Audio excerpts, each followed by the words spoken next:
Aloha everyone, this is Elizabeth with Aloha Farms Food Forest in sunny Southern California, where we enjoy growing citrus fruit year-round. The 5 trees that we had here when we moved in were decades old, but hadn't been cared for in a while. But we found that with a little TLC, we were able to bring them back to outstanding health. And they now produce some of the juiciest, most delicious fruit I've ever had. Healthy trees are less likely to attract harmful pests. And our beloved citrus trees were recently tested by the County of San Diego Department of Agriculture when they placed traps in the trees for 6 weeks during January and February of 2016 to see if they could trap exotic fruit flies, Asian citrus psyllids, and other unwanted pests. They found that our trees had no pests, which is really great news. Here are 5 things that we did to improve the health of the dear old citrus trees. Number 1, pruning. We cut off dead or dying branches and stems. We removed leaves or stems that were infested with bugs like scale or whitefly. We removed new growth from the interior of the tree to improve air circulation.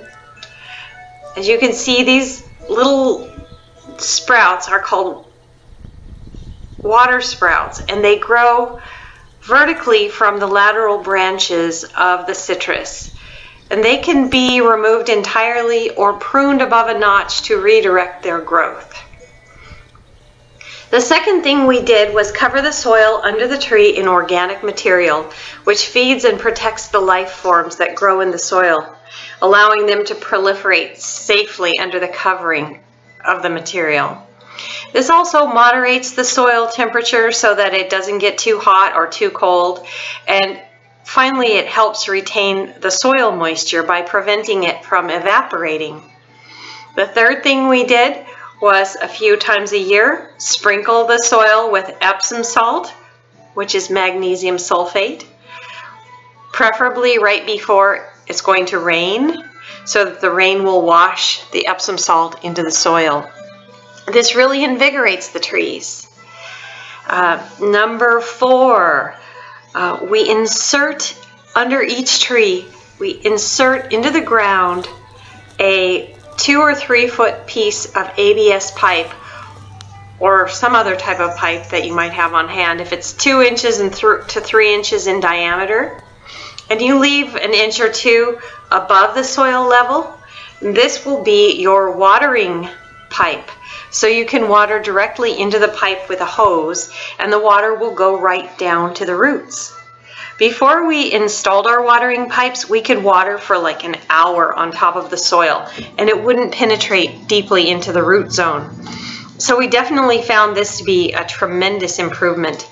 We can fill the pipe a few times with the hose water, and we have deep water penetration of the root zone. And the last tip is something that I discovered almost by accident, and it works well against flying insects that love to feed on new leaf growth. During periods of rapid new leaf growth, if the weather is dry, come out in the late afternoon or early evening and shower off the tree's foliage with water from a hose. Whatever flying insects are sitting on the tree at that time will instantly fly away to go find drier places. I do this in the early evening so that the water won't quickly evaporate from the leaves, and the insects will stay away while the leaves are wet, and hopefully decide not to come back.